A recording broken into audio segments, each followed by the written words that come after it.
हरे हरे हरे राम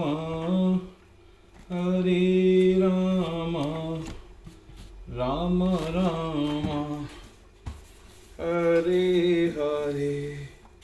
गोविंद बोलो हरि गोपाल बोलो, राधा रमण हरि गोविंद।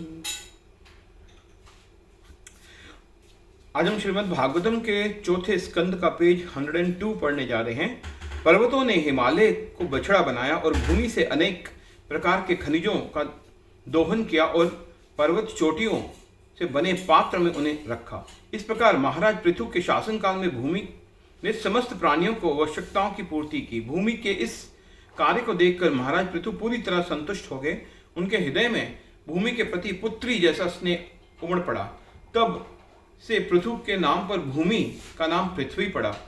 महाराज पृथु ने अपनी शक्तिशाली धनुष से पर्वतों को चकनाचूर करते हुए पृथ्वी के समतल बनाया और तत्पश्चात भूमि के विभिन्न निवासियों वर्गों में विभाजित किया। तब इन विभागों को विभिन्न देशों के लिए विभिन्न लोगों को आवंटित किया गया और इस प्रकार महाराज पृथु ने नगरों, गांवों, खेत खलिहानों तथा खानों के क्षेत्र निर्धारित किए। पृथु महाराज के शासनकाल में पहले पृथ्वी पर सुनियोजित शहर, गांव, खेत अथवा चरागाह भूमि नहीं थी और प्रत्येक व्यक्ति को अपनी सुविधा अनुसार अपने घर का निर्माण किया हुआ था।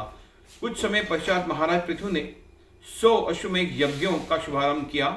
यज्ञ स्थल के लिए उन्होंने ब्रह्मावर्त नामक स्थान को चुना, जहां सरस्वती नदी पूर्व दिशा की ओर बहती है। इन यज्ञों के दौरान संपूर्ण पृथ्वी कामधेनु गाय के समान बन गई और जीवन के समस्त आवश्यकताओं को प्रचुर मात्रा में प्रदान करने लगी। सागर मोतियों एवं रत्नों से भर गए। पर्वतों की चोटियों पर स्थित विभिन्न खनिज पदार्थ नदियों के माध्यम से बहकर भूमि को उपजाऊ बनाने लगे। गायें भरपूर दूध देने लगी तथा वृक्ष शहद और फलों से लद गए।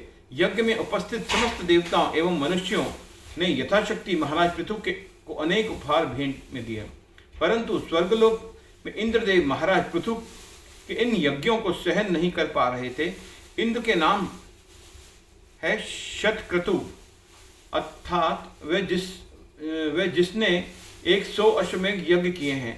महाराज पृथु को अपने समान स्तर पर आते देख इंद्र का मन द्वेष से भर उठा। इसलिए जब महाराज पृथु अंतिम 100वां अश्वमेघ यज्ञ करने जा रहे थे तो इंद्र अदृश्य रूप में वहां प्रकट हुए और यज्ञ का घोड़ा चुरा लिया। अत्रि ऋषि ने आकाश मार्ग से उड़कर भाग रहे इंद्र को देख लिया और तुरंत इस चोरी की सूचना पृथु के पुत्र को दी। साहसी राजकुमार ने तुरंत अपना धनुष उठाया और स्वर्ग के राजा का पीछा करने लगा। क्रोधपूर्वक इंद्र को ललकारते हुए उसने राजकुमार चिल्लाने लगा, ठहरो, रुको। परंतु जब राजकुमार ने देखा कि इंद्र ने सन्यासी के गेरुए वस्त्र पहने हुए हैं, शरीर पर बभूत लपेटी है और सर पर जटाएं बांधी हुई हैं, उन्हें एक साधु समझकर उसने अपने वाहन नहीं छोड़े। इंद्र द्वारा धोखा दिए जाने के बाद जब राजकुमार यज्ञस्थली पर लौटा तो उस समय अत्रि ने उसे आज्ञा देते हुए कहा, देवराज का वध कर दो, क्योंकि तुम्हारे पिता के यज्ञ में बाधा उत्पन्न करने में देवताओं में सबसे अधम बन चुका है। राजकुमार पुनः अपना धनुष लेकर इंद्र का पीछा करने लगा।